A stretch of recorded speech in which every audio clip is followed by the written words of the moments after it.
Is excited. All right, good. Good time to start recording. All right, so a little bit about me. I'm Mehreen Owais. I've done my master's in marketing and entrepreneurship from Manchester Business School in the UK.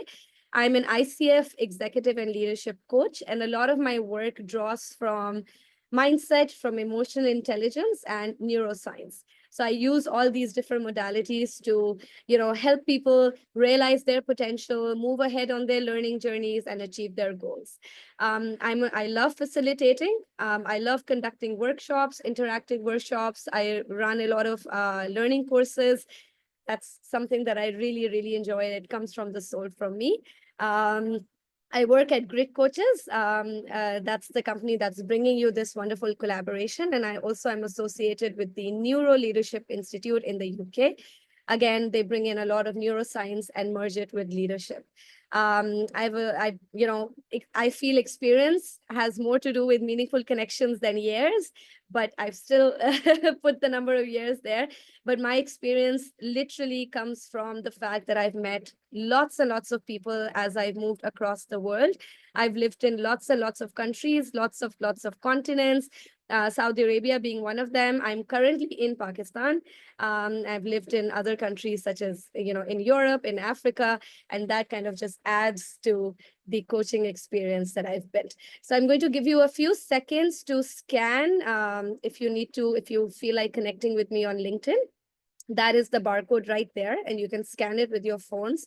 It would take you directly to my LinkedIn profile, and I'd love for you guys to connect with me, get in my inbox, leave a message, ask a question, however it suits you. Awesome. And whoever is done on time, I would love for you to put in the chat one interesting fact about you. Anything. It could be funny, it could be serious, it could be about your personal life or your professional life, about you as somebody who works, somebody as a father, as a mother, as a friend, anything. I'd love to get to know you a little bit better through the chat option. So interesting fact about me, I'm putting it on, that I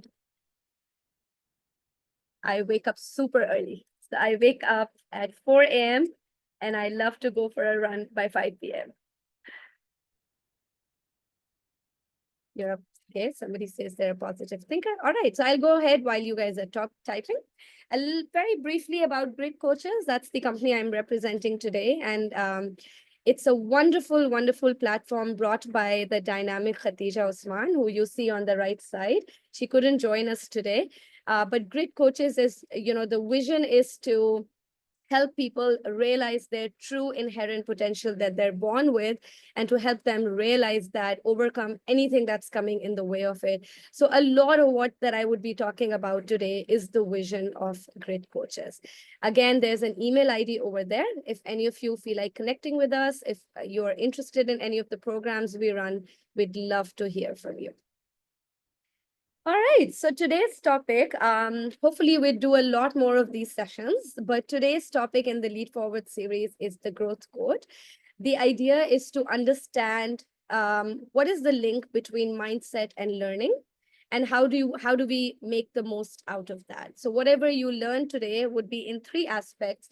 So to understand the theory, understand the essence of the link between mindset and learning, understand that learning is not fixed, it's an ongoing process, and how it's developed through effort and strategy, and what exactly that is. Then we'll put that into practice. We'll use the chat option today to do some quick interactive exercises. And then offline, of course, you'd be taking this learning on all the tools that you get today and practice with them, because practice makes perfect. And then, of course, you're going to apply it into develop actionable habits and systems to make sure that you cultivate that learning and transform that into a continuous system of learning, experimentation, and improvement. All right, so icebreaker prompt question. What's one thing that you learned recently? It could be anything, personal life, professional life, anything that you have recently learned. Could be a skill, could be a habit that excited or surprised you, and why? So let's take a minute or two to write down some interesting answers, and I'd be sure to read them alongside.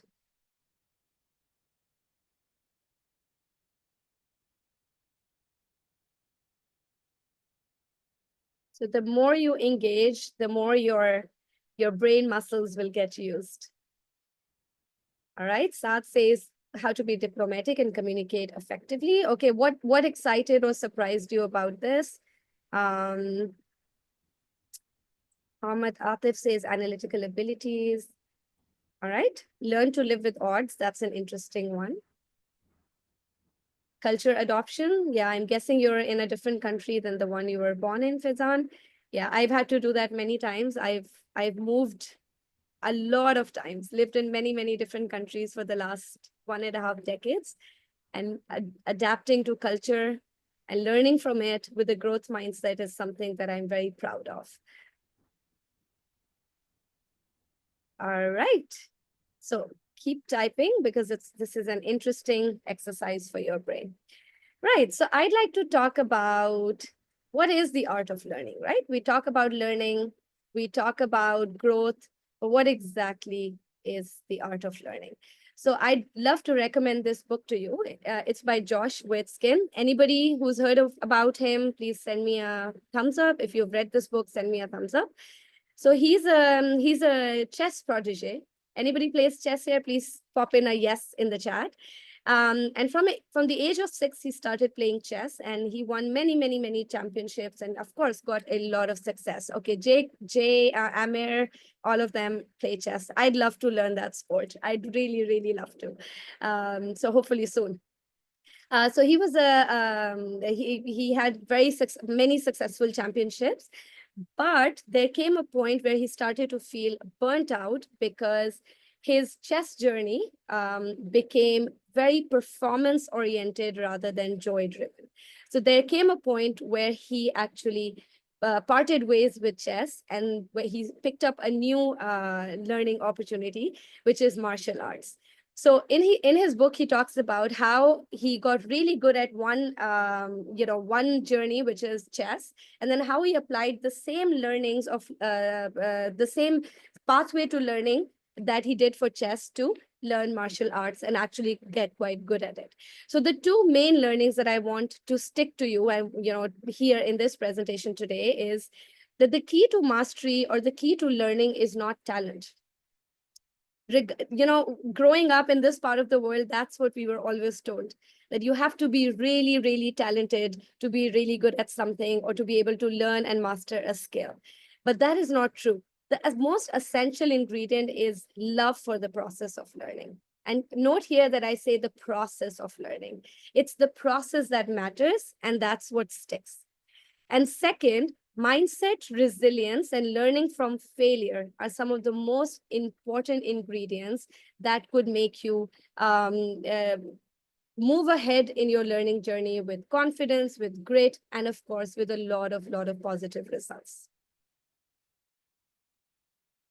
So here, the most important thing that he talks about, which was in my second bullet, was mindset. Anybody wants to make an attempt at defining mindset for me? What do you think mindset is? We hear this word a lot now more than ever, but what exactly is it? If you want to have a go at it, anybody wants to type in the chat button, what is a mindset? How would you define it? How do you see the definition of mindset as?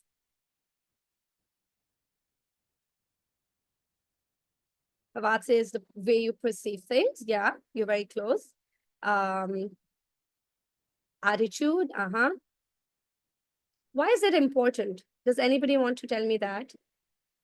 Why is it important how we perceive things or what our attitude towards something is?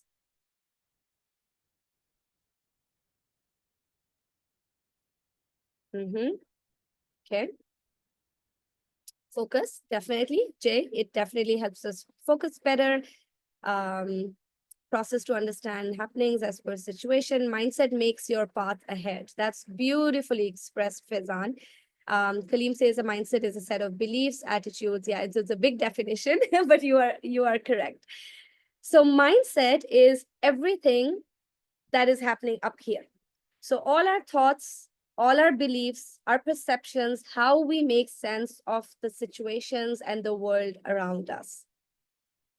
It's important because whatever we're thinking of, whatever our belief systems are, which are constructed from a very early age, whatever thoughts are going through our head and are built over time, they generate a certain set of emotions. So every time we approach a situation, two people could have two different emotions to that situation based on their mindset. Those emotions determine their behavior. How are they going to behave in that situation? And the behavior then determines what kind of result they're going to get.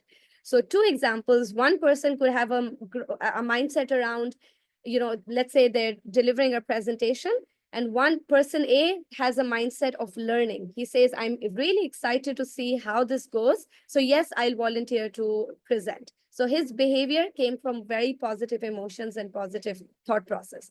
Person two is probably thinking, I'm not good enough. I'm going to make a mistake and I need for this to be perfect. So I need more time. I will not volunteer. Of course, his beliefs are coming from his childhood, the experiences around him, the culture around him. But all of these thoughts and beliefs are going to make him feel anxious, going to make him low in self-esteem, afraid, and all of these are going to prevent him from taking that positive action. Result, person A would probably learn a lot, would probably even possibly do really well at the presentation. Person B would just stop his growth. The fact that he held back would impede his growth, and he would lose out on an excellent opportunity for growth and learning. This takes me to the essential topic for today, which is growth mindset. So what is the difference between growth mindset, fixed mindset, and what exactly is growth mindset? So the concept was developed by Carol Dweck, who came up with these two terminologies to describe two different ways, broad categories that people think about mindset. So one is the fixed mindset on your left side, and one is a growth mindset on your right side. People who have a fixed mindset, they believe that talent or intelligence is fixed. It's static, and it's something that you're possibly born with. It's not something that you can develop. So it leads to a desire to look smart, to be smart, but they have a very limited scope around it. So if you ever heard growing up sentences such as, my child is really good at math, or the teacher telling somebody, this child is really good at math, implying that the child was born good at math. A growth mindset, on the other hand, people who have a growth mindset believe that your intelligence, talent is not fixed. It's developed over time, and it can be increased, enhanced with practice and learning. So people with a fixed mindset would give up very, very easily. People with a growth mindset would look at obstacles as learning opportunities. So they wouldn't give up, but they will push themselves to get into the challenge and to take obstacles and failure as a learning opportunity. People with fixed mindset think that effort is useless because they're either good at something or they're not good at something. There is no in between. People with a growth mindset would again say that effort and hard work are key ingredients to getting good at something. So practice, practice, practice till you really master the art. They embrace challenges, they welcome challenges, and they're not threatened by the success of others. In fact, they look at the success of others and criticism by others as learning opportunities. Whereas, no surprise, people with a fixed mindset avoid challenges at all costs, and they do not welcome criticism from other people because it threatens them. They also feel threatened by the success of people around them because they tend to compare their own success with those around them. So interesting thing about growth mindset is that growth mindset it's something that is not a personality trait. So I can't say that, Ahmed, you have a growth mindset and that's what defines you, or you are a person with a growth mindset. You could have a growth mindset or a fixed mindset around certain situations. So for example, I have a growth mindset around, let's say, communication or presentation, but I have a fixed mindset around driving, and that is true. I do have a fixed mindset around driving, and I know at some point I need to process that so I can, get ahead with that. Yeah, it's years have gone by, and I've still not been able to master the art of driving. Um, so definitely situational. It's not a personality trait. It's just something that you can have around certain situations, or also could change according to age, according to gender, according to the kind of culture you're a part of. Similarly, it's not a matter of good or bad. Just because you have a growth mindset around something, it does not mean that's the only bad thing about you. That's the only good thing about you. So and you can have a growth mindset around growth mindset. And I'll come to that in a little bit. Why is it important? It's important because growth mindset makes you persistent and just a sec, I need to move this. Yeah, growth mindset leads to creativity and innovation. Imagine if you're somebody who's just stuck in their learning process because you don't want to learn, you don't want to take feedback, you don't want to learn from your mistakes, you don't want to challenge yourself, and hence you won't innovate. That would limit your creativity. Growth mindset leads to persistence and resilience. It leads to enhanced well-being because it releases those hormones in our body that puts us in a good space, in a good mental space. And of course, all of these combined lead to superior performance. Two examples. So can you look at these pictures and think about which picture for you represents growth mindset and which picture represents fixed mindset, and give me one reason why.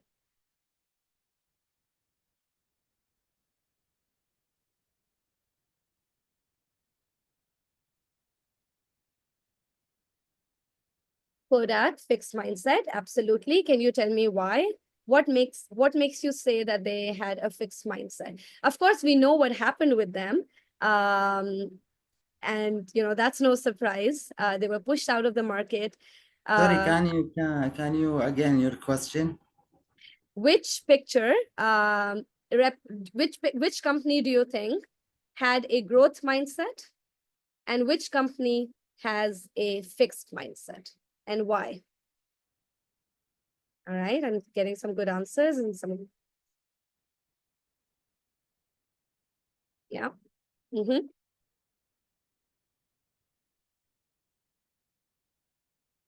So absolutely, everybody who said, I think all of you got it right. Kodak, of course, is no surprise. They were pushed out of the market by Apples and Samsungs and iPhones and the newest technology. They didn't have a growth mindset. They had a fixed mindset because they were scared to innovate. They were scared to innovate because they were afraid of taking risks. They were afraid of failing. There was a lot of blame culture within the company. So people who had creative ideas did not want to step up. They did not want to adapt to change. And even when they did adapt to change and when they did want to innovate, they were too slow to do so. They were slow because the bottlenecks came from the fact that they were afraid of making mistakes. There were too many levels. People were blaming each other. Nobody was taking responsibility. They were afraid to take it as a challenge, learn from their mistakes, and brainstorm together. They also were very blind to the criticism and the feedback around them. Motorola, yes, similar example.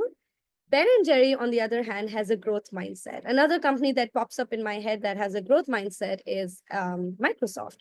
The reason that they're so about Ben and Jerry, one of the most interesting things about the company is that, and just pop into the chat if you've ever had the ice cream. It's a personal favorite of mine. Their flavors are amazing. And what they have, where their headquarters are, they have a graveyard. So for every flavor that fails or doesn't do well in the market or just doesn't take off at all, R&D decides that it's not the right flavor, and after spending all that money on it, they try to they just shut it off, or it goes in the market, gets really bad feedback, and then comes back and gets canceled out. For every such flavor, they have a graveyard, and they proudly display that flavor on these tombstones kind of thing. Why do they do that? They do that because they celebrate their mistakes. They want to celebrate their mistakes, and they want to keep taking risks. They want to set an example for the rest of the team that it's okay to take risks. It's okay to fail because that is essential to be able to innovate, to be able to be creative. So imagine such a team having the creative liberty, the psychological safety to be able to take risks and to continue to innovate. Bloody awful to make a graveyard. But the idea is that they don't hide their failures. They proudly display it and they pay their respects to it. So turning failure into an opportunity, absolutely, that's the growth mindset that we're talking about. Right, another reflection prompt, share an example of a time when you had either a fixed mindset around something or a growth mindset around something. So like I shared an example, what would be an example for you?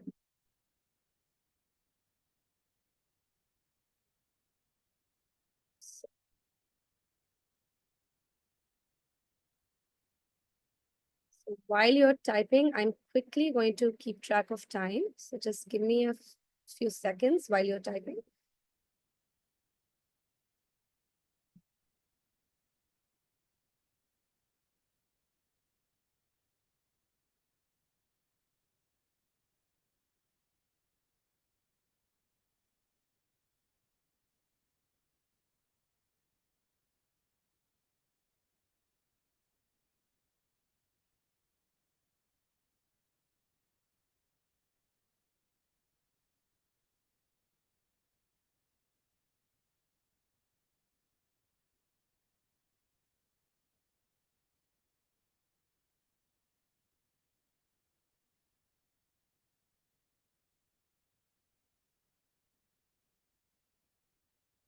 All right. Okay, so Saad's example of resigning from a previous job and embracing the challenge and the change for a new start would be a growth mindset. I had a recent example with somebody I worked with. I was coaching them and they were really stuck in a job that was not making them happy. And they were really stuck in a fixed mindset around it. They did not want to make any changes. They did not want to take feedback. And they also didn't want to switch. But after a few rounds of coaching, we were able to recognize where they were stuck and were able to change their mindset from fixed to growth. And now they did end up switching the company. They're in a much better role and are just much happier and more productive around their work. Awesome. Thank you for sharing some really good answers coming in. Right. So we have a crisis at workplace. And if you really think about it, this is happening in more companies than we know of. So these are based on some international stats that I've picked up. 65% of employees report experiencing burnout. Burnout happens when, and mostly burnout happens when you're in a fixed mindset. When you're in a growth mindset, burnout wouldn't happen because you are not looking at your work as something of a burden. So the example of the chess player that we took, he experienced burnt out because for him, his chess, which was joy driven, suddenly became a tedious process of performance. Performance is important, but that's not the only component, and you'll see in a while. 70% higher work engagement for individuals with a growth mindset. 70%. That's quite high. 80% of executives believe that a growth mindset contributes to revenue growth of the company, but only 45% of employees agree that their leadership demonstrates this mindset in practice. So this tells us that it's impossible to have a culture of growth mindset in the company if it doesn't start from leadership. So I want to bring in this really wonderful model here, which is by Timothy Galloway. So another sports person. He's actually called the father of coaching because he was a tennis coach. And I'd love for you to Google him and read his book called The Inner Game of Work. It's a wonderful read.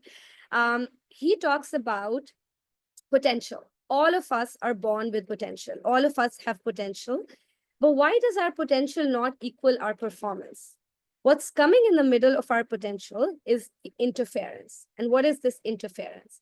Interference is internal and external. So internal interference is everything that is happening up here. So your thoughts, your beliefs, your emotions, how you address a situation, what kind of a mindset you're in, what do you believe about a situation, about yourself, about skills, all of that is internal interference. So imagine you get an opportunity. If you're excited about it, you will be able to tap into your true potential. If you're afraid about it, you're going to hold back, you're going to say no to the opportunity. You might even say yes to the opportunity, but not perform the best because you're afraid.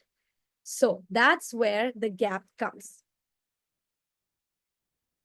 I want you to think about the raw inherent potential that you have. And over the span of your life, does that match your performance? Or does that match the amount of success that you have reached thus far? You can look at your lifespan, or you can look at a particular project or a particular situation that you experienced recently. And what is the question that I'm putting to you for the chat? What is currently interfering with your potential? Or what does generally interfere with your potential?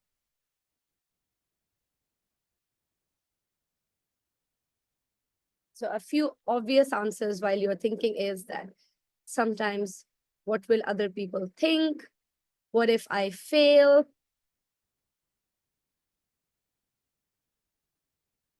So internal interference is, of course, everything that's happening here. And external interference is coming from the outside world.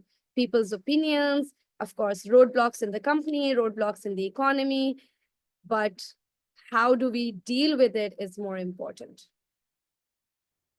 Overthinking. So hotel budget would be an external interference. Laziness, that's a good one. Procrastination comes from certain beliefs that we carry. Fear of failure, yes, a very obvious one.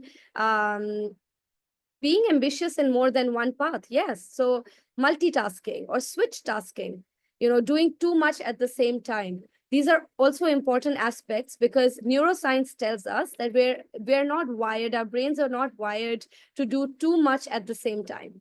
So when we have all our feet and hands in different boats, we're bound to drown. Right? So I'm getting some answers from the same people, which is great. Thank you so much. I'd love for everybody else to pop in as well because we have about 36 participants. So I should be getting 36 answers. Awesome. If you have any question around this model, please say so. Why have I brought this model? So this is the guy, Timothy Galloway. He talks about the work triangle, and you'd find this very relevant to all your work as well. What is the work triangle? The work triangle is based on three important cornerstones: performance, learning, and enjoyment. Newsflash, we're all always concerned about performance, right? In companies, from a very young age, from schools, we're all performance oriented. The biggest focus is on performance. However, good news is that the landscape is changing now. A lot of focus is moving to the other two elements, of course, thanks to people like Timothy Galloway, all the coaches around the world, but it's still not as much as we would like for it to be. Let's unpack this a little bit. So performance is, of course, what you do at work, the results, how you bring yourself to work, how you show up to work, all the skills that you apply, all the skills that you develop, or more like all the skills that you display. Learning is all the skills that you develop. Now, of course, sometimes it's directly related to performance. Let's say you're an accountant, you need to learn the skill of, financial management, numbers, data analysis. But what about other skills that are not directly related to your performance, but they tie into your performance? Let's say you have to use a lot of, Excel in your work. Are you good at Excel? Have you learned about Excel? Are you continuously learning about Excel? You don't need to present a lot in your work, but that does add to your learning and confidence. So are you spending time in learning that skill? Does your work give you the opportunity to develop these skills? Because these skills are directly related to performance, but also indirectly related to performance in terms of building your confidence and building your growth mindset. And then the one that gets neglected the most is enjoyment. So just as we saw with the chess player, he was burnt out because the enjoyment element was majorly missing. Maybe to an extent, the learning element was also missing because he felt like he'd learned his game and he had nothing new to learn. So he challenged himself and he gave himself a new learning target. enjoyment is very important. So enjoyment with regards to what you do, enjoyment with regards to how you operate in the company and how you associate with everybody else in the company. Enjoyment with also what you feel most connected with, what makes you passionate, and are you able to bring it to your work?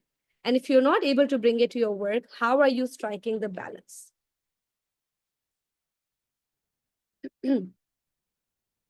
So I'll bring in a bit of neuroscience because that's my favorite thing to do. So these, if anybody's very, anybody has heard about these concepts, please feel free to add to the chat. There's a few questions in the chat that I'll come to in a bit. So neuroscience, interesting facts. I'll make this super simple for you. The synapses in our brain, or the neural pathways that we have in our brain, are constantly shooting. So our brain is always in a growth mindset as well. It's always growing. It's always evolving. It's not a permanent static thing. How does that work? So every time we adopt a new skill or habit, a new pathway gets created for that. So let's say I start learning French today, a new neural pathway will get created. The more time I spend on it, the more I repeat it, the more I practice it, those pathways, excuse me, are going to get, those pathways are going to get strengthened. So if you've ever heard practice makes perfect, I'll actually shove out the word practice. I'll say practice makes stronger. Your brain pathways are going to get stronger. And the more you repeat it, the more you practice it, those pathways are going to become automatic. And I love to take the example of driving here. And you'll notice how many times I'm using the example of driving. Hopefully I'll develop a growth mindset around it by the end of this training. So when you're driving, when you're learning to drive the car at the beginning, you're all tensed up, it's new, it's difficult, or take a new sport. It hurts, it's difficult, and you're really on an alert mode. But as you drive more and more and more, and you practice it, you drive on a straight road, then you drive on a motorway, then you drive on a highway, then you drive on a rough road, all that time, the neural pathways have become stronger. And now, after years and years of practice, I bet you can drive while listening to music, you can drive with one hand, you can drive while talking to your wife or your daughter or your husband, and it's become something of an automatic thing. You don't need to remember where is the gear, where is the brakes, you know that automatically. That is what the basis of neuroscience is. And that is true for pretty much any habit or skill that you adopt. On the other hand, the habits and skills that you don't use, they get less and less and less, and they get more and more weaker. And there comes a time where you might entirely forget it. So if I do not drive for years and years, the neural pathways that were generated are going to die. And after a very long time, they're going to just get wiped out completely. And for me to learn driving again would be much harder. However, it is possible. And that brings me to the last point, that brain can be rewired. Whatever we learn, we can relearn it, we can unlearn it, and we can continue to improve in it, because the pathways, even if they're died, they can get regenerated. And that's the beauty of our brain. So if we apply that to work, what does that mean? So again, I'm going to make this very easy for you. There are two major components of a human brain. There is the cognitive side of the brain, and there's the emotional side of the brain. The emotional side of the brain is very essential to our survival. Fear. If you didn't feel fear and you had this big wolf in front of you and you didn't feel the need to run and to survive, the wolf would probably eat you up. So it is a very essential part of your brain. If you see an injustice happening at workplace and you didn't feel anger, you wouldn't take the right action which you would require to get out of that situation. So it's the very important part of the brain. The other important part, of course, which we all know about, is the cognitive side of the brain. So that part of the brain is responsible for memory, for learning, for thinking, for decision making. And of course, we use this part quite a lot. However, we forget the other half, which is the emotional side of the brain. Now, what happens is that between these two parts, there's this small region called the amygdala. Anytime the amygdala senses that the emotional side of the brain is working on high load. So anytime you're stressed, angry, demotivated, sad, any of those tough emotions, the amygdala sends a message to the thinking side of the brain that you shut down. It starts ringing this alarm button, this panic button. Imagine if there was a fire in your office. Would you worry about, closing your system and, what's on the menu, or making a decision around who to hire? Or would you act out of fear and just shut everything, forget everything, and run? That's what happens. That when there's a fire in the emotional side of the brain, the amygdala rings the alarm button and the cognitive side of the brain shuts down. It's not needed in the moment. So these are those moments we need to avoid. You'll notice that I've also added excitement and love. So while these are positive emotions, but sometimes you might have noticed that when you're too excited, you're too emotional about something, or you're too invested in something, even in a positive way, you don't see the situation for what it is, and you might end up making a bad decision. So for your cognitive side of the brain to work at its best, you need to keep it calm at the very basic level. But there's more to it than meets the eye. So if I asked you to name emotions, and I've done this activity with lots and lots of people in workplaces, I think the maximum that somebody was able to come up with, the number of emotions is 8, I think. But there are about 300 emotions. I've just put a few here.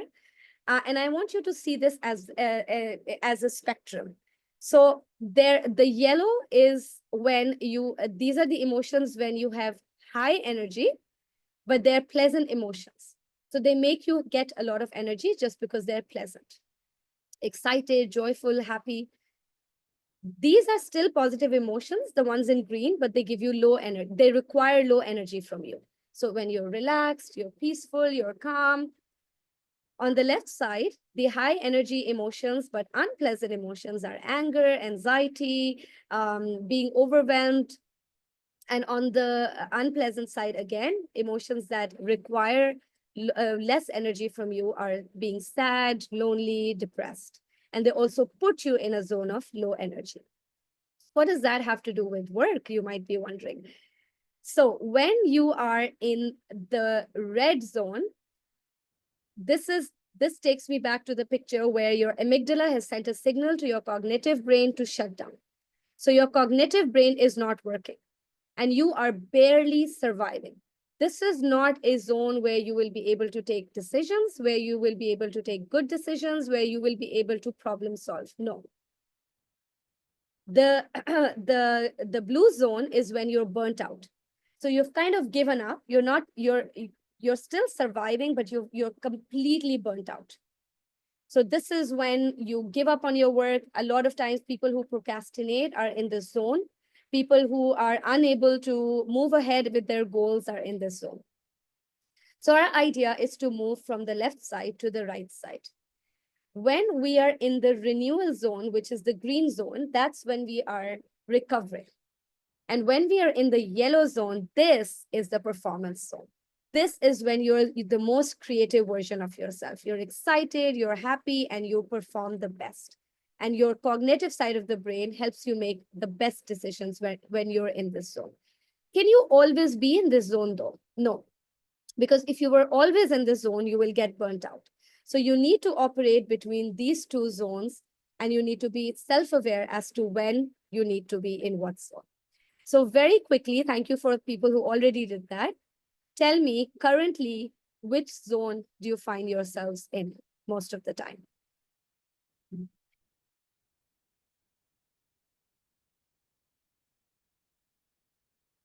You could give me more than one zone as well.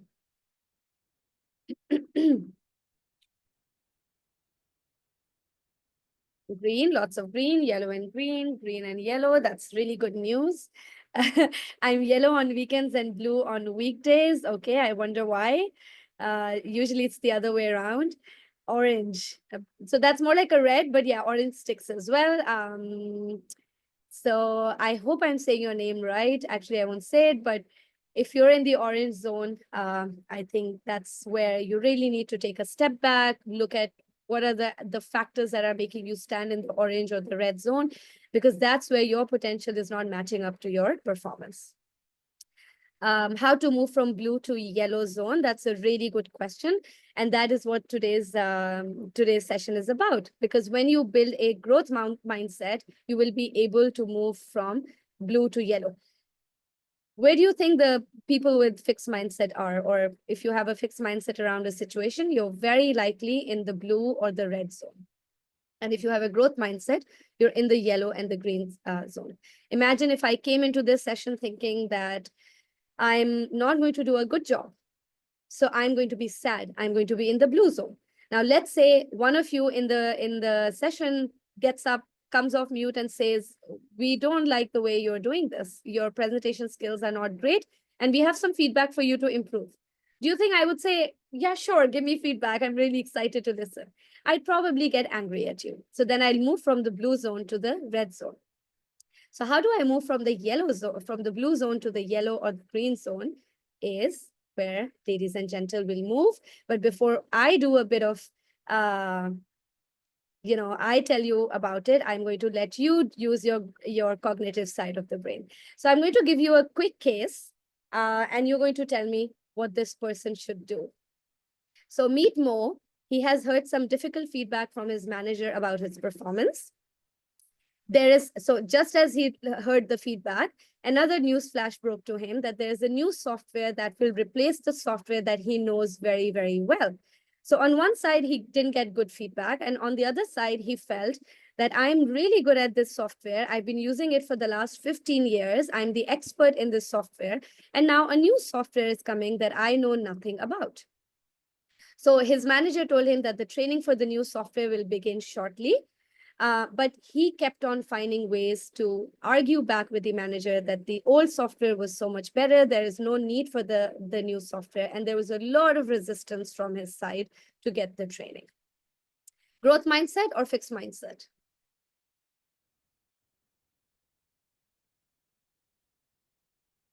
Yep, absolutely fixed. He's resistant to change. He is not open to feedback. He's not open to challenge as a learning opportunity. He's not curious about the new software at all. He wants to keep the status quo. So the thoughts going in his head are, how could this happen? Everything is going wrong for me. Then he says, if only I had performed better, this wouldn't be happening to me. If only I had done that report better, the manager wouldn't be giving me this feedback. So a cycle of, I should have done better. I should have gone to another job. So he's stuck in a cycle of, I should have, what if, but in a very negative way.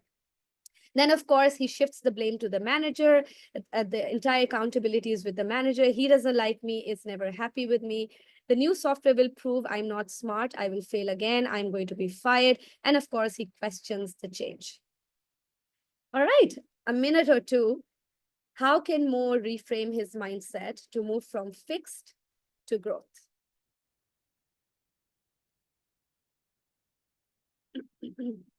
Yeah, absolutely. Keeping the old way going. So Nawazish, yes, when he's think about the vision behind it. So if he's getting a training, um, for him to agree to the training, he needs to be in a growth mindset so he can wholeheartedly accept it. So what does he need to change about his thinking to be in that mindset? Imagine yourselves in his shoes. What would you say to yourself? What would you think? Stop thinking about results. That's a very good one, Mohammed Atif. Don't think about results. Focus on the process. Focus on the practice. Focus on skill development. Needs to adapt to new ideas and think out of the box. All right, keep them coming. So he actually met up with a colleague of his, and the colleague gave him very good advice. She said that the reason you're resisting is that because you're afraid. But if you replace that feeling of fear with feeling of curiosity, be curious. What does this new training have to offer? What is the worst thing that would happen? But what is the best thing that would happen is that even if you fail at it, even if you don't learn it, you don't understand anything about it, you would still have learned something. So that's exactly what he did. He shifted his mindset. He started looking at it as a learning opportunity. He went back and looked at the feedback given to him by his manager and said, okay, let me think about this feedback. What did I learn from it and how can I improve? What kind of challenge can I put myself through so I can adapt to a new skill and I can adopt a new skill? Sure, I've been really good at a software for 15 years, but time to change. Time to not become another Kodak or a BlackBerry. Time to adapt to change, time to learn new skills. So his mind shift was the first step in making him an expert in the new software. So this is a true story. The minute he changed his mindset around it, he learned the software. Initially, he was very insecure that these are all young people learning new technology. They'll be really good at it, and I will lag behind. But when he went in with curiosity, giving himself space to learn, he actually became quite an expert in the new software. And he was able to lead many trainings after that to train other people on the same software. On the other hand, because it was something new, it gave him a lot of renewed sense of energy and passion, which he was missing from his work before, and hence his performance was going down. So when he had something new to learn, his energy levels were up and his performance also went up. Another thing he did was he set up mentoring with his manager to understand his opportunity areas instead of being defensive and instead of attacking his manager for giving him the negative feedback. And of course, the most important one, he connected with a performance and mindset coach to set his goals, to develop an action plan, to understand what is the interference to his performance, what is limiting him from achieving his goals. So I want you to bring your attention with that to the 4 quadrants of mental resilience. And I want to again link it to the example of driving. Think of your mind as a car. And it's one of my favorite examples. Think of your mind as a car, and the first thing that's important to be able to drive that car is control. You need to have control over your vehicle. So you need to have control over your life. That control is, of course, control over the situation. How do you manage that situation? And control over your emotions. These are the 2 important things. Now, instead of focusing on what you cannot control, you focus on what you can control. You cannot control the weather in which you're driving. You cannot control the country in which you're driving, but you can control your steering wheel. So that's the most important one. Then, of course, commitment. If you're learning to drive, or if you're already driving and trying to improve in it, you need to be committed to it. No matter what challenge comes in your way, you overcome that challenge and you persevere and you keep trying till you have mastered that skill or you've achieved your goal. Let's say you're going from point A to point B, a lot of traffic in the middle. Would you be committed enough to reach your destination if that destination means a lot to you? That is commitment. And commitment is any guesses? Is your fuel. The fuel you put in your car. That is equivalent to your commitment. Your car is not going to move forward until and unless you put fuel in it, no matter how much control you have. So you need to show up in your car with fuel, and you need to show up in your life with commitment to be able to drive to where you want to drive. The third one is challenge. Think of challenge as the kind of roads that you're driving on. So you don't always have the control over the challenges that come your way. But you don't let that challenge stop you. No matter what kind of road you're driving. Recently, we went up to the mountains and our driver was amazing. And we went off the beaten road. There was no road. There was this beautiful lake that we had to see. And it had 7 natural colors. People from Pakistan would know that. It's up in Hunza. And the driver was driving on this rocky road and we kept asking him, how are you doing this? And he said, I love the challenge. So challenge is the road that you have little control on, but How you approach that challenge is totally up to you. So you show up with, you tell yourself that it's a learning opportunity, it's a growth opportunity. It doesn't matter what the situation is. And then the last one is confidence. And confidence is when you believe in your skills and capabilities, but you also believe in your ability to express your opinions, to ask questions, to connect with the right people. And confidence is the engine.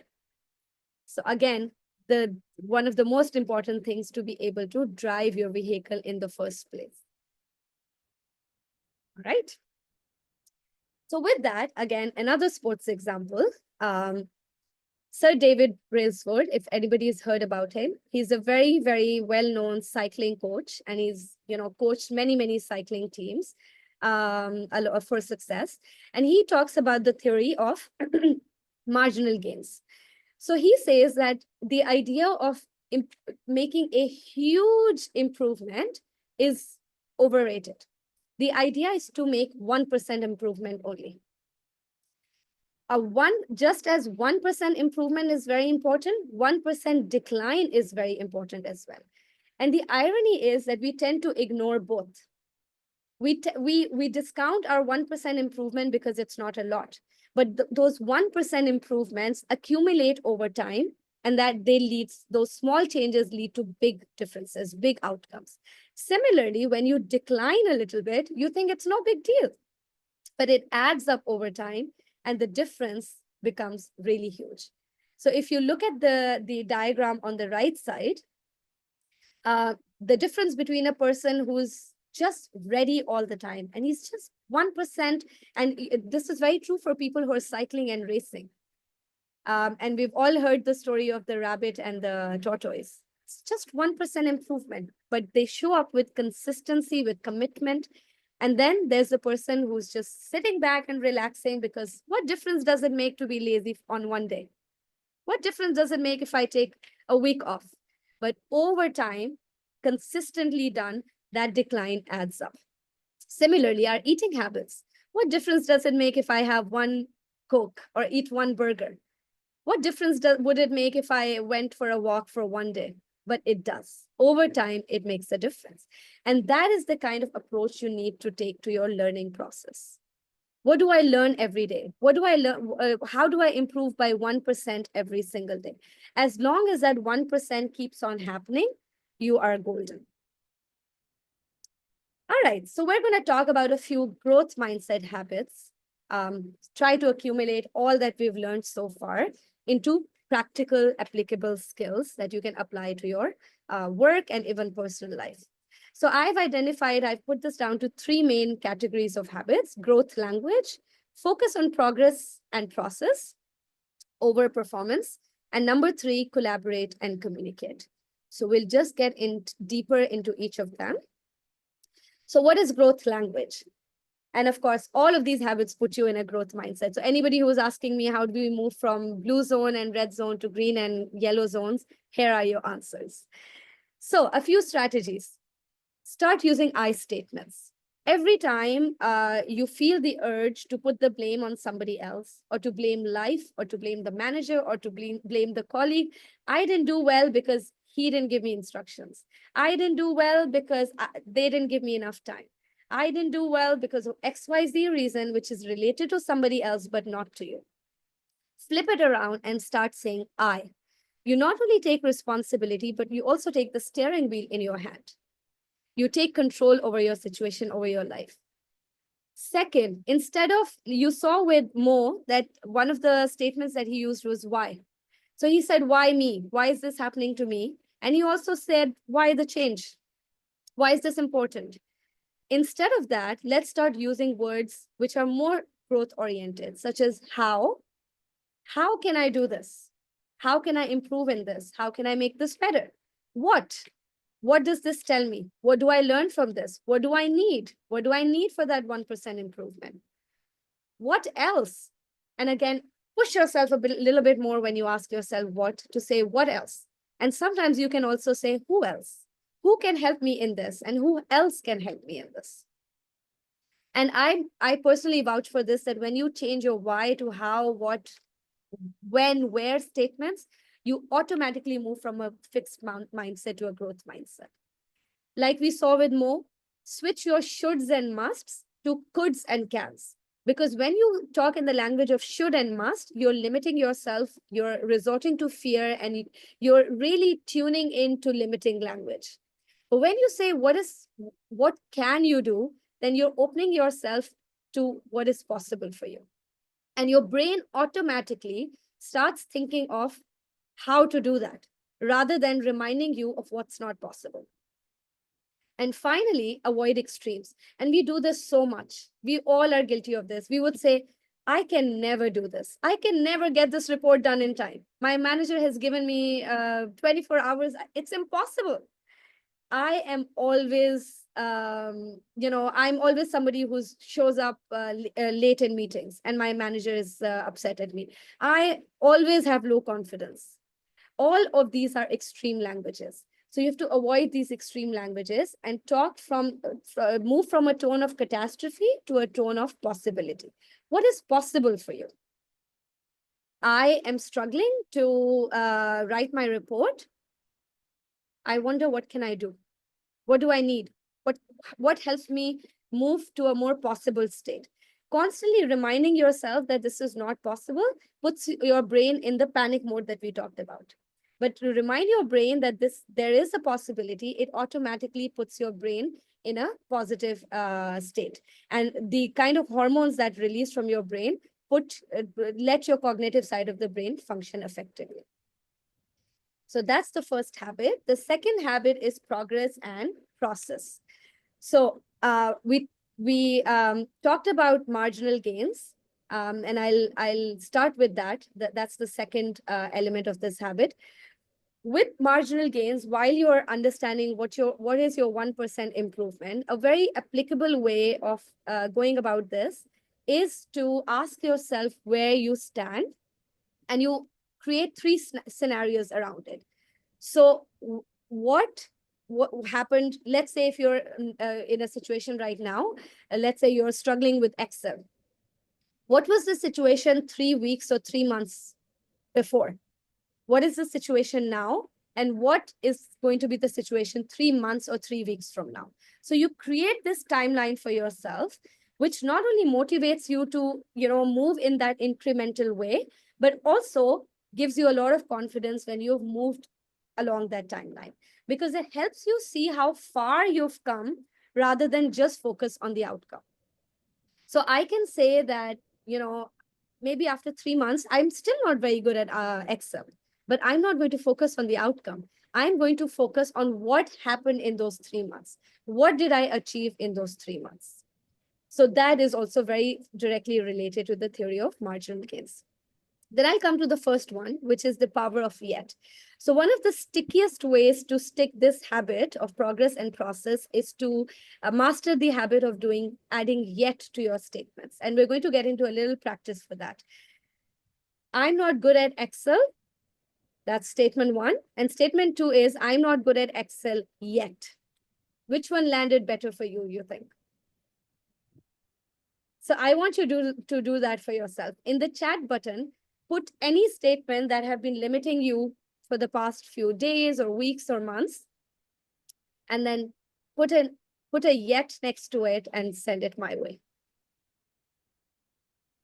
And if you want to add a bonus to it, just type in how did you feel when you added the word yet.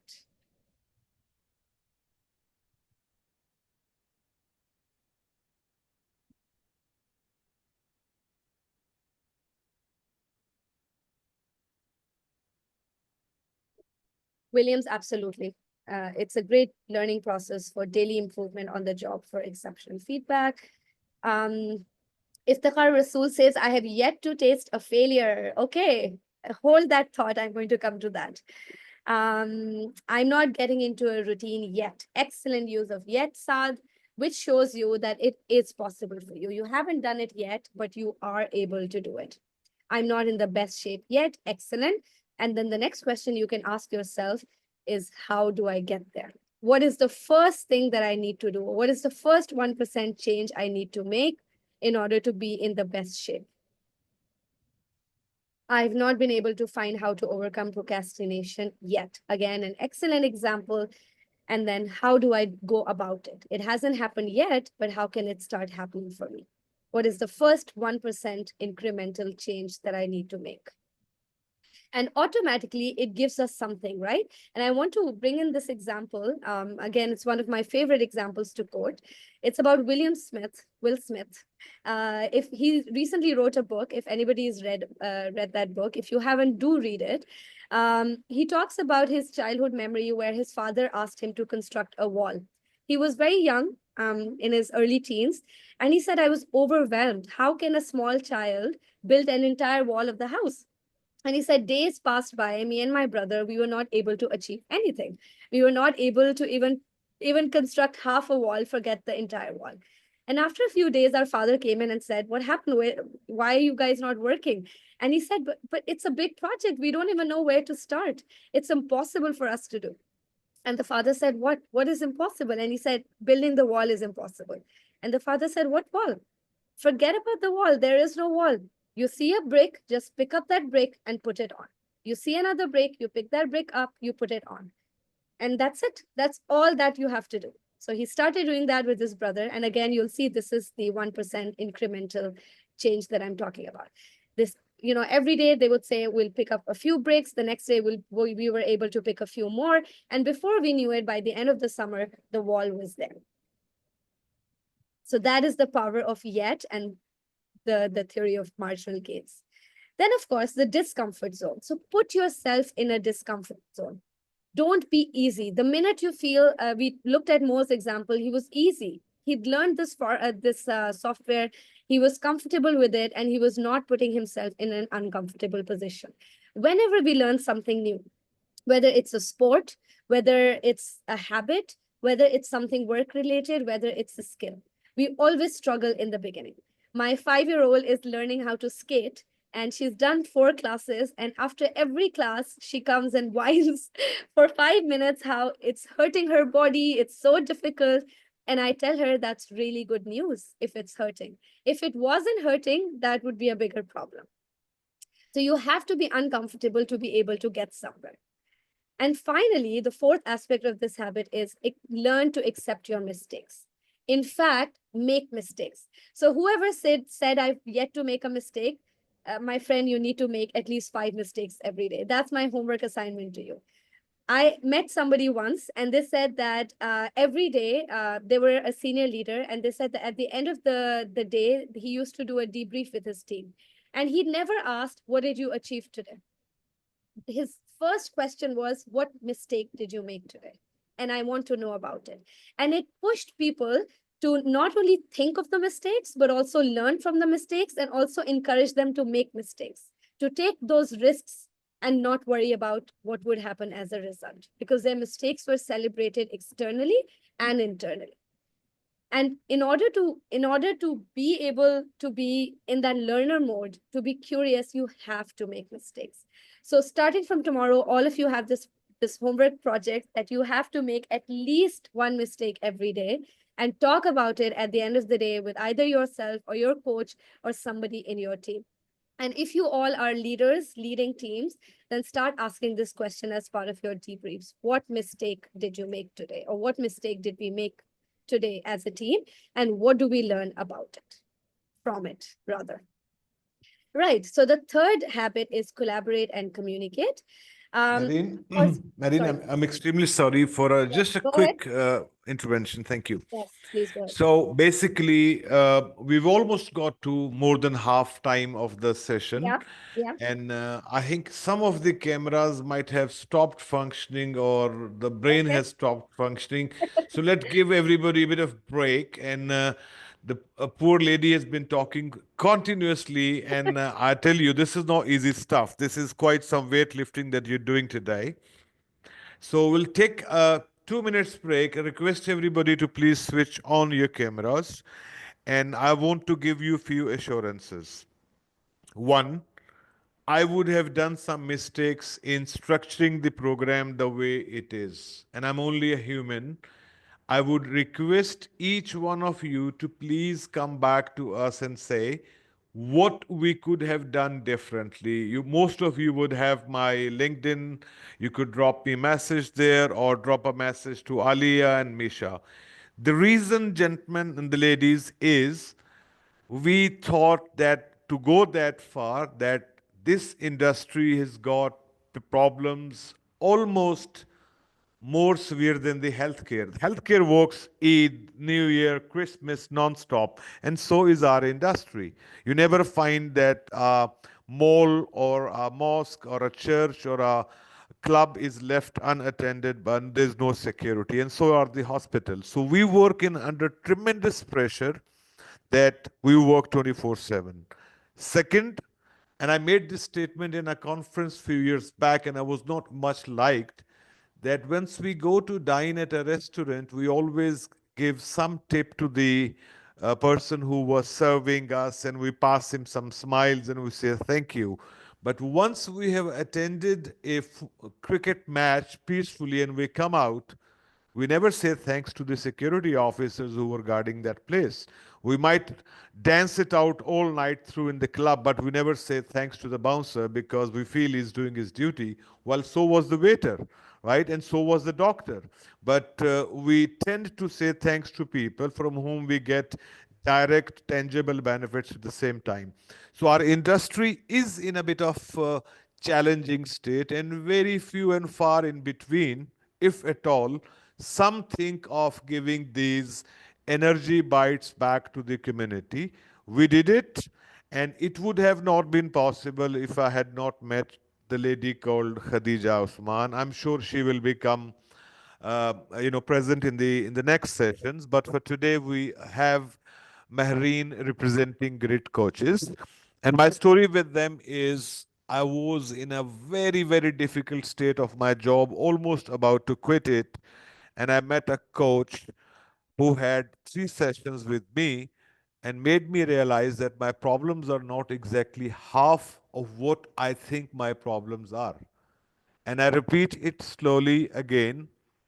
I met a coach. In third session, I realized that my problems are not half of what I think those are. The real problem is my fear. Whom should I share it with? Shall I talk to one of my colleagues? He will make fun of me. Shall I talk to my wife or family? They will feel, oh, you're taking too much of pressure, right? So I needed somebody whom I can open my heart with and share everything without the fear of being judgment. And that's what a coach does. And that's what Mehreen does. How soft and smooth she is to communicate the ideas. If any one of you feels there is a rough patch in life which you have not tackled, please reach out either to Mehreen directly or Alia or Misha in their office, and we'll connect you to the great coaches. They've got an amazing scheme of supporting people. First, they do a discovery call and then they take a deep dive into your problem if they really feel that they can help you. And my hand on heart, I can commit to this. If you come out of that session and you felt that you haven't got the purpose that you wanted, I take the responsibility of reimbursing whatever you have invested there. So that's the level of trust I have in this team. Secondly, Marina has given us a lot of things, but folks, I'm sure none of us can digest all of that in one session. So there's a booklet which is coming along with a certificate of attendance, along with a schedule which will come in few days, that in 3 weeks, 4 weeks, we'll meet again. I'm sure Mehreen will be kind to help us again with few more sessions and we'll continue. By that time, we would have taken your suggestions that no, Mehreen, you are great, but we wanted probably smaller sessions, more work to do. Whatever your suggestions are, we are here to provide you that opportunity, you achieve your best part. We are not here for lectures and sermons, and I'm very confident that slowly and surely you will start looking forward when are we going to meet Mehreen again. So that's our commitment to you. All that said, part of the contract that we signed with Grid Coaches was that I will never speak in any of the session. But then Mehreen told us that you start with I and you start with I. So there I am. I can't help myself. So Mehreen, I'm going to go quiet, asking everybody to please start Thank your you so cameras for a much. few minutes. Thank you, Nadine. This would be a good time to do a quick photo, and then we can Exactly. run in Exactly. run into the remainder of the session with smiles. And good news is we don't have a lot, but we have some exciting stuff coming up. So Don't worry if you have not shaven this morning. This is not going anywhere on the Facebook. We will be only keeping it for celebrations. Come on, everybody. So people who with a growth mindset will switch their cameras on yes, immediately, and people with a fixed absolutely. mindset will not. Now tell me, Hassan, growth Wanna do? mindset. Is the Deen? Hayya kya boy? We can do thumbs up. We can do hearts. Hala Abu Nail. So there's my ex-boss Khalifa sitting in Dubai in one of his 16 cars. There is okay. So everybody on who is gonna click the camera? Thumbs up. Mehreen, thank you for this session. Everybody go there. So first one was with a thumbs up, and we all never take chance. We are security, we have redundancy. Another one with a victory. We've started a journey. 10 long months we'll be accompanying each other. 10 long months. Thank you, everyone. Awesome. Thank you so much. Great. Irene, sorry for interruption. No worries at all. Those were some wonderful words. And absolutely, coaching is really, really powerful and transformational. Anybody is curious about it and just wants to have a conversation about it, please reach out. We do the first discovery session completely free of cost. So please go for it. All right. So the last habit is collaborate and communicate. And we obviously we do that quite a lot in our work. But very quickly, I'll tell you that we do a lot of talking and we don't listen enough. We don't observe enough. We always have this need to prove ourselves, and hence we talk a lot more. So, this again is another homework assignment for you. For a whole day, just listen. Just tune into others and see what they're talking about, what's happening around you. You will learn so much than simply by talking and contributing. Second, give credit and take accountability. And we often do the opposite. We take credit, we really want to take credit, and we put the blame on other people for why something is not working out. So flip it around and start doing the opposite of that. Start sharing credit, involve more people in sharing credit for something that has happened well. And for something that has not happened well, look at your role in it and not anybody else's. Cancel the expert culture. There's no such thing as an expert. Anybody who's an expert is in a fixed mindset. When you are not thinking of yourself as an expert, you will remove that pressure that you put on yourself. And when you don't look at somebody else as an expert, then you will be more motivated to learn more. And finally, like we talked about coaching, get into a coaching culture and also learn from others. See, every single person you meet, whether you like them or not, ask yourself, what do I learn from them? What is it something that they have that I can put to my growth as well? Because everybody has something. All right. So with that, I'm going to bring something very new and exciting to your knowledge. And again, this is something that me and my team does quite a lot.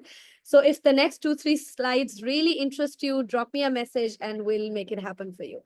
So anybody who's heard about DISC, just pop it in the chat for me if you've heard about DISC. So DISC is the assessment that we do. It's a personality profiling assessment. And there are 4 main elements of it. And I'll explain it by the use of animals, because that's what I like to do.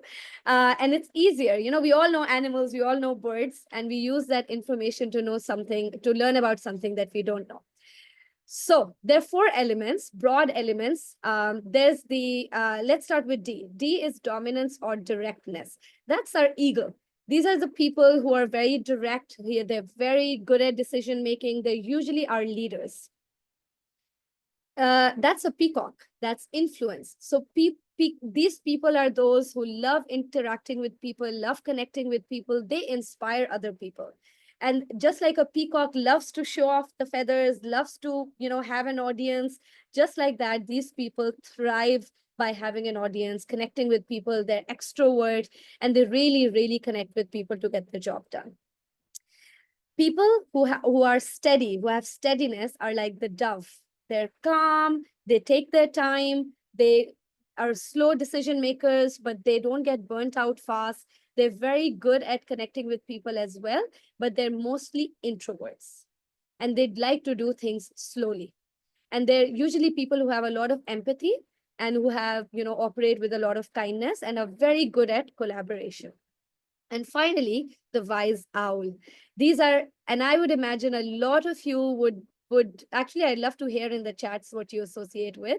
But these are people, so accountants, for example, are high on compliance. These are people who are data driven, they look at details, they take a lot of time thinking before making a decision, and they look at all the facts and figures, and they don't often rely on emotions.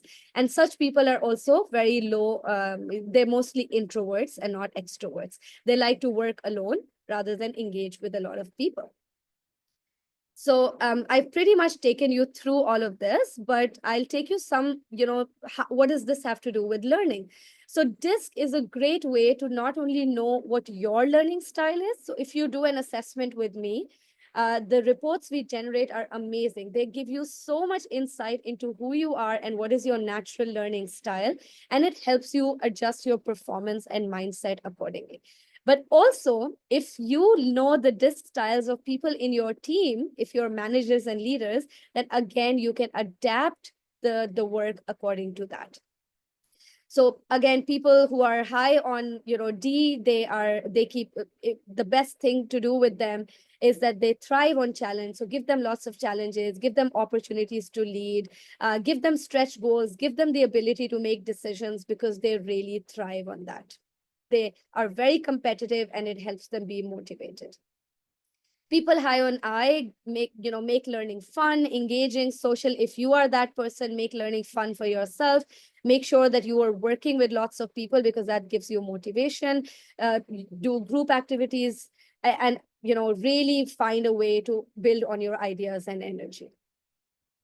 People who are high on S, they love clear instructions. They need time to process. So make sure that happens. Give them a safe space to ask questions. In a meeting, these people will not give their opinion till you ask them. And reinforce progress with a lot of encouragement, because they do seek that. And finally, people who are high or who are C style, they crave details, they crave logical frameworks, they need a lot of time for analysis and thinking. Give them space to ask questions. Again, they're introverts, they will not speak in a meeting unless asked. Avoid rushing them and respect their need for details. Again, if you're that person, so don't rush yourself. So very quickly in the chat but option, based on your disc style, first tell me, based on what I told you, what do you think is your disc style? And does that align with what I've told you, how the learning occurs? Yes, so the interesting thing is, thank you, Hemant. I hope I'm saying your name correct. So this is the broader disc framework, but the extended disc, which I'm a practitioner for, says that there are hundreds and thousands of combinations of these disc styles. So nobody is just a D style or a C style. Yes, there are some exceptions, but mostly people are a combination. So for example, I'm a combination of C and S and I. So my C and S are very strong, and my I is also quite strong. So whoever I am is a combination of these three styles. Awesome. Please keep writing what you think is your this style. And it's usually, this is just a hunch, because it's difficult to tell what your this style is without doing the report. So if this interests you to find out who you are, because this could really support your learning process, then connect with me and we'll figure it out. So good news is we're towards the end. Just hang in with me 5 more minutes. And I want you to leave this with this analogy. Who goes to the gym? Give me a thumbs up who goes to the gym. Oh, nice. Some people said yes, some people are quiet, some people are like, no, don't pick on me, I don't go to the gym. But whether you go to the gym or not, you know what happens at the gym. There's a lot of focus on building your muscles. So just like we're building our body muscles, there needs to be a lot of focus on building your brain muscles. So think of your brain as a muscle and ask yourself, have you exercised your brain, and how have you exercised your brain, and what kind of gym you need to be in to exercise that brain. So reflect on a time when you stepped out of your comfort zone to learn something new. What did you notice about how you grew and adapted? And do that over and over again. All right, last prompt for you. If you could put in the chat, so I'm not looking for praise in this. This is for you as a self-reflection, as what is your biggest insight or insights from this session that you would be taking forward after this session in your work or in your personal life? What stood out for you the most? And I would like all 35 people to put in an answer, because this really cements the learning. This creates an opportunity for your brain to recap all that learning, and for you to be able to give that message to your system that this is what I'm walking away from this session with. Growth mindset, Sonny. What about the growth mindset? Deep thinking on a project. Very good, Saad. Not blaming the other, and the I mindset. Ensuring to stick to growth mindset. Rework on self. And think of all the habits that we discussed today. Today's session meant nothing is impossible. Excellent. That's a great insight to walk away with. Sharpening myself. There's a lot to do in this space for our industry. Absolutely. And with, hopefully we can collaborate and do that more and more. Alia, very good. I was hoping somebody would bring in the power of yet. Getting out of my comfort zone. Sambi, very good. It's made me sure that I'm working on myself the right way. Great job, Ahmed. Ready for change. 1% improvement. Nawazish, I'm glad you said that. Awesome. That was really, really good. You all were very interactive. And for me, that was very, very helpful. And now I need one more thing from you. If you could scan this, it will only take you 2 to 3 minutes maximum. Even if you're very slow, if you're an S style, even then it would only take you 2 to 3 minutes, but it helps us understand how to improve ourselves better. So just scan that with your phone. And if you're running into any problems, just let me know. Thank you so much, Saad.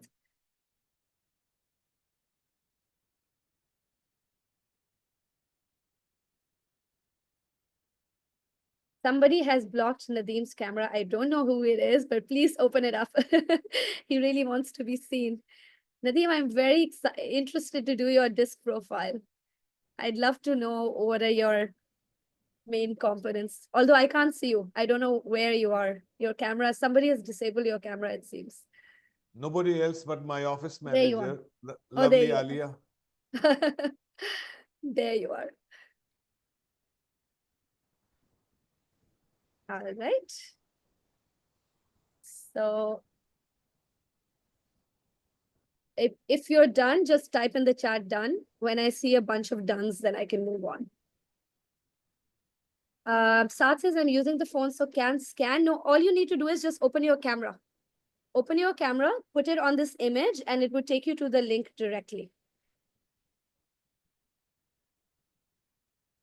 Right, I have 2 dones.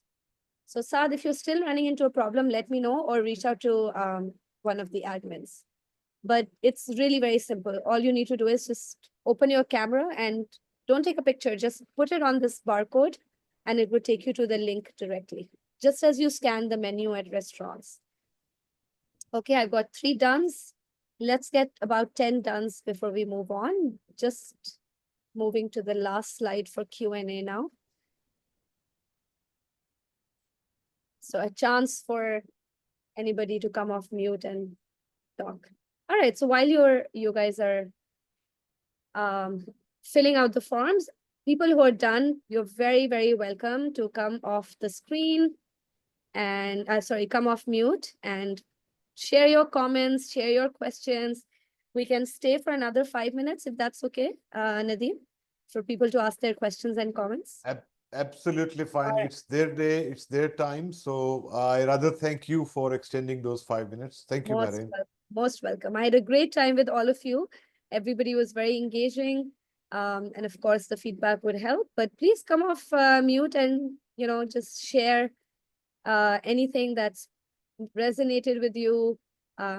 Any change you would be making going forward? Anything that was confusing and you have a question around it? All right, so some people took screenshots, that's okay.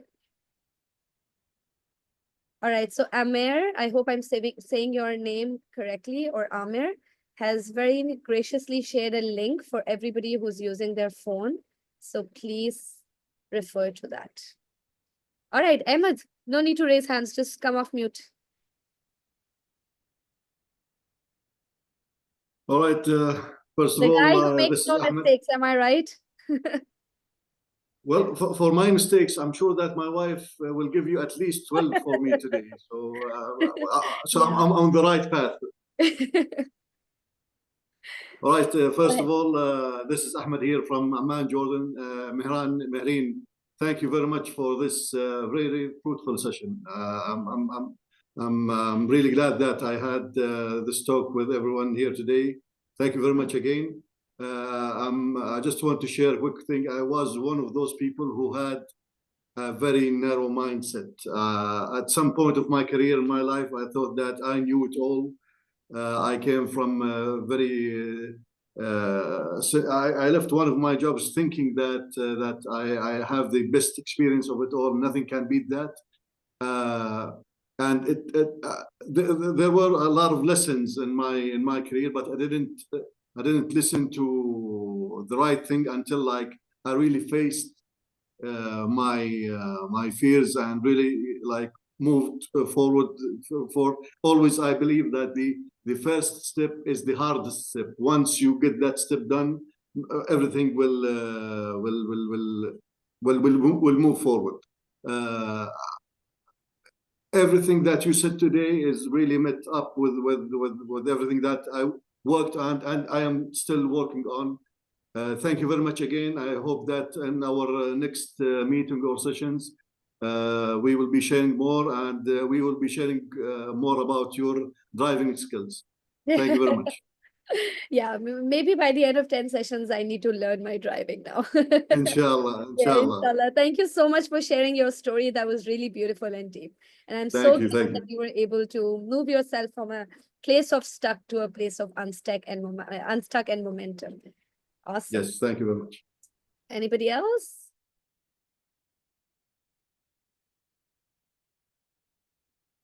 Sonny, and if please forgive me if I'm saying the name correct, Malka Thani.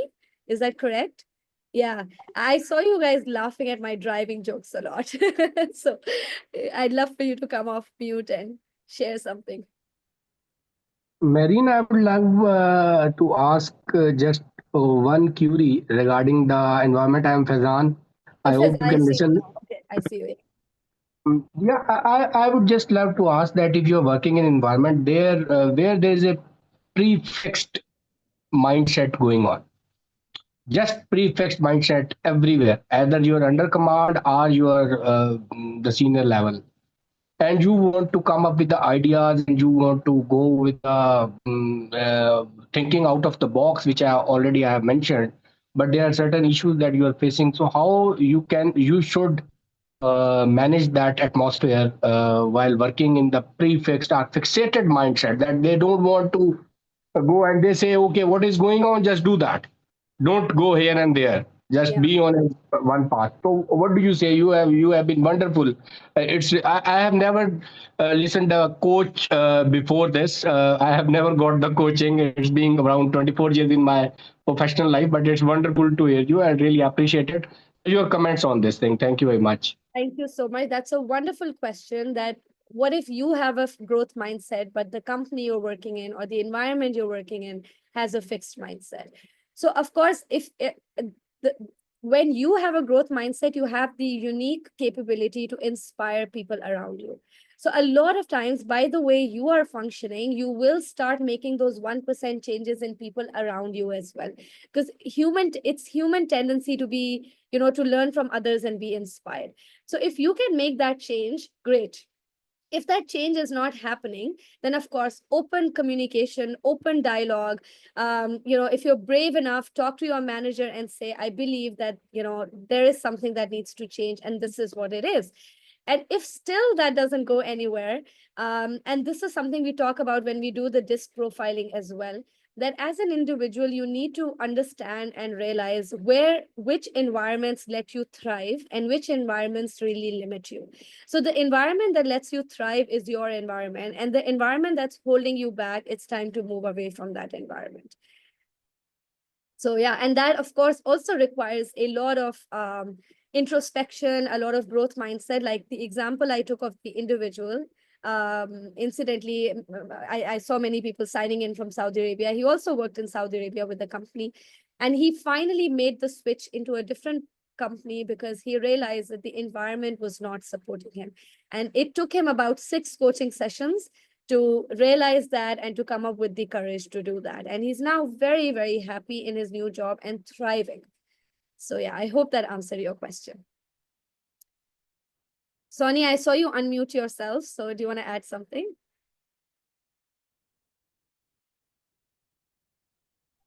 Thank you so much, Mirin, for taking this opportunity to join this. Actually, I have by the way, I'm San Emiliana from the Philippines. So this is great learnings for my career path. Technically, my questions was asked a while ago, so same questions with the previous questions that I asked. What if you have a growth mindset and the company has a fixed mindset? And practically, you answers that properly. So once again, thank you so much. Thank you so much. Ideally, such a company should get growth mindset coaching for senior leadership, because like I said, if it doesn't exist at leadership level, it's not possible to make it happen on a company level. Correct. That's right. Okay, thank you so much. I will stop sharing this, and the floor is yours, Nadeem, and Alia, however you want to move ahead. And thank you so much, Nadeem, for making this happen and for all your energy around this. Marian, thank you very much. I don't know if I have got enough of words to thank you and the team at the Grit. Not only they changed my mindset, they enabled me to bring you on board here and serve the wider community. You have seen people from Oman, some people from African region were there, Saudi, Pakistan, UAE, Philippines, and I'm sure as we go further into this, the words will travel from one to the other and things will get bigger and brighter. Just one light comment. I don't disagree with you, Mahreen, what you said, but I'm a little direct on answering one question through a quote. For a long time, I used to think that people around me are not right and they don't let me speak till I realized that I need to learn how to give my idea. It's not always the words, it's sometimes the gesture, looking into eye of the person who is talking, reflecting onto them that you're listening what they're saying. And that's how you open the doors which we think are closed for us. And then we make the progress onwards. I'm not saying that what you have shared is not right, guys who had this kind of scenario. For many, many years, I have been in that kind of a work environment, military way of doing things. Senior is right, junior got to learn. But as sort of we grow in life, I realize that this is all over. And the more I observe, resonate with people, the better opportunities I will get to share my part. With that, Mahreen, once again, thank you to you and the team at the Grit Coaches. Uh, my office colleagues will drop a message on the posts of this session, how to reach out. And I'm sure those of you who have connected to Mahreen, she will be able to respond fairly quickly on your request. I wish you all the best. And please do not think coaching is anything which is exposing you. That's the best way to sort of bring your inner powers out by yourselves. Nobody is going to tell you what is wrong, what is right, and that's the magic about it. If you have not known it before, please give it a shot. All the best. Thank you for joining us today. Good luck.